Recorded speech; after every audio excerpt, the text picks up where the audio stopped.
Ya, perkenalkan nama saya Handi Prasetyo Mulya. Saya di sini akan memulai diskusi yang ketiga. Untuk pertanyaannya adalah dalam konteks pendidikan dasar di Indonesia, bagaimana perbandingan antara manfaat dan tantangan dari pendidikan formal dan informal? Sebagai guru pendidikan dasar, bagaimana Anda dapat mengintegrasikan elemen-elemen pendidikan informal ke dalam kurikulum formal untuk meningkatkan keterampilan sosial, kreatif, dan penerapannya? Oke.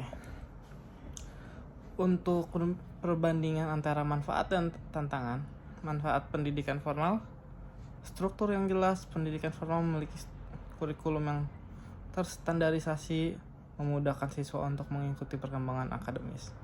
Nah, sertifikat resmi lulusan pendidikan formal mendapatkan ijazah atau sertifikat yang diakui secara resmi, membuka peluang pekerjaan yang dimana semua lapangan pekerjaan membutuhkan sertifikat. Oke, untuk tantangan pendidikan formal, kurangnya fleksibilitas. Metode pengajaran yang kaku dapat menghambat kreativitas dan minat siswa. Pendidikan formal di negeri ini umumnya berpacu pada kurikulum nasional. Sementara itu, pada pendidikan formal swasta biasanya mengadaptasi dua kurikulum sesuai dengan kebutuhan siswa dan program pembelajaran di sekolah tersebut. Kesenjangan akses. Tidak semua daerah memiliki akses yang sama terhadap pendidikan formal berkualitas, terutama di daerah terpencil. Selanjutnya, fokus pada ujian. Penekanan pada ujian dapat mengurangi pengalaman belajar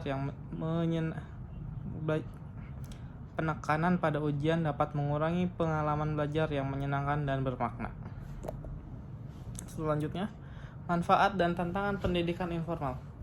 Manfaat pendidikan informal, pengembangan keterampilannya praktis. Pendidikan informal seringkali lebih berfokus pada keterampilan yang dapat diterapkan langsung dalam kehidupan sehari-hari.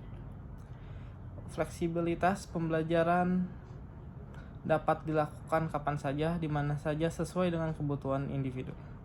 Peningkatan keterampilan sosial. Interaksi dalam lingkungan informal dapat meningkatkan kemampuan sosial dan kerjasama. Selanjutnya, pendidikan informal memiliki potensi besar untuk mendukung perkembangan siswa. Tetapi, menghadapi berbagai tantangan, berikut adalah beberapa tantangan yang sering dihadapi dalam pendidikan informal. Kurangnya pengakuan resmi, sumber daya yang terbatas, dan kualitas pengajaran. Yang mana keterampilan pengajar, tidak semua pengajar dalam pendidikan informal memiliki pelatihan atau kualifikasi yang memadai yang dapat mempengaruhi kualitas pengajar dan pengalaman belajar siswa. Mengatasi tantangan-tantangan ini memerlukan kerjasama antara pemerintah, lembaga pendidikan, masyarakat, dan pemangku kepentingan lainnya yang menciptakan lingkungan yang mendukung pendidikan formal informal yang berkualitas dan berkelanjutan. Selanjutnya, informal ke dalam kurikulum formal untuk meningkatkan keterampilan sosial, kreativitas, dan penerapan pengetahuan dalam kehidupan sehari-hari siswa. Sebagai guru di sekolah dasar, beberapa cara untuk mengintegrasikan elemen-elemen pendidikan informal ke dalam kurikulum formal. Salah satunya adalah pembelajaran berbasis proyek. Menggunakan proyek melibatkan siswa dalam penelitian dan eksplorasi topik yang relevan dengan kehidupan sehari-hari. Mendorong siswa untuk bekerja dalam kelompok, meningkatkan keterampilan sosial dan kolaborasi. Kegiatan ekstrakurikuler menyediakan berbagai kegiatan ekstrakurikuler yang mendukung minat bakat seperti seni, olahraga, dan keterampilan praktis. Mengadakan workshop atau kelas keterampilan yang melibatkan praktis dari masyarakat umum, memberikan pengalaman langsung. Selanjutnya ada keterlibatan komunitas. Nah, di sini mengajak anggota komunitas untuk berpartisipasi dalam proses pembelajaran seperti mengundang pembicara atau mengadakan kunjungan lapangan.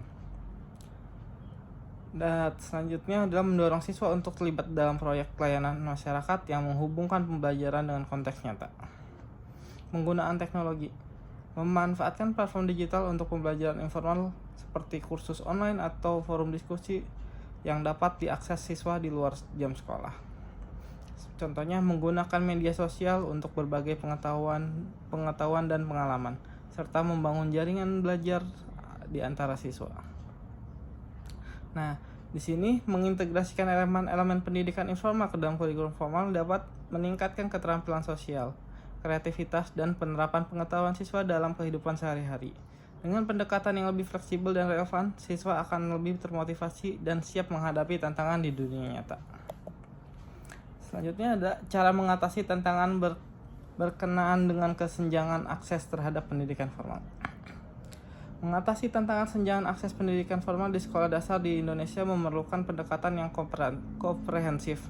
Beberapa langkah yang dapat diambil meliputi pembangunan infrastruktur, penyediaan beasiswa untuk siswa yang kurang mampu, serta penggunaan teknologi pendidikan yang menjangkau daerah terpencil. Selain itu, kolaborasi antara pemerintah, masyarakat, dan sektor-sektor swasta sangat penting untuk menciptakan solusi yang berkelanjutan. Nah, di sini peran guru sangat krusial dalam mengatasi siswa memiliki keterbatasan akses terhadap pendidikan formal di sekolah dasar Indonesia. Dan sini adalah beberapa peran guru dalam mengatasi keterbatasan akses pendidikan formal. Yang pertama adalah memberi dukungan emosi dan motivasi, yang mana guru dapat menciptakan lingkungan belajar yang aman dan mendukung sehingga siswa merasa nyaman untuk belajar. Selanjutnya, adaptasi metode pengajaran. Menggunakan berbagai metode pengajaran yang sesuai dengan kebutuhan siswa, termasuk pembelajaran berbasis proyek, pembelajaran kooperatif, dan penggunaan alat bantu visual. Selanjutnya ada penggunaan teknologi dan sumber belajar alternatif.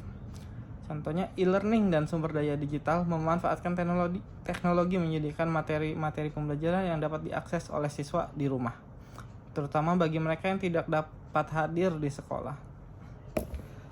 Selanjutnya, pendekatan yang digunakan untuk memastikan pendidikan informal memberikan kontribusi positif bagi perkembangan siswa. Pendidikan informal dapat memberikan kontribusi yang signifikan bagi perkembangan siswa di sekolah dasar jika dikelola dengan pendekatan yang tepat. Dan ini ada beberapa pendekatan yang dapat digunakan memastikan bahwa pendidikan formal memberikan dampak positif. Yang pertama ada integrasi dengan kurikulum formal. Keterkaitan materi dapat kegiatan informal dengan kurikulum formal sehingga siswa dapat melihat relevan antara apa yang mereka pelajari di sekolah dan pengalaman di luar sekolah. Selanjutnya ada pengembangan keterampilan hidup. Nah, di sini siswa melatih keterampilan hidup seperti keterampilan komunikasi, bekerja sama, dan kepemimpinan melalui kegiatan ekstrakurikuler dan komunitas. Terus ada pemberdayaan komunitas. Di sini ada mengajak orang tua dan anggota masyarakat untuk berpartisipasi dalam kegiatan informal sehingga menciptakan dukungan yang lebih luas bagi siswa. Salah satunya sebagai program mentoring, yang mana program mentoring ini di anggota masyarakat dapat membimbing siswa dalam berbagai bidang seperti seni, olahraga, keterampilan, dan teknis. Selanjutnya ada fleksibilitas dan aksesibilitas, kegiatan yang menyediakan kegiatan pendidikan informal yang fleksibel dalam hal waktu dan tempat sehingga dapat diakses oleh semua siswa.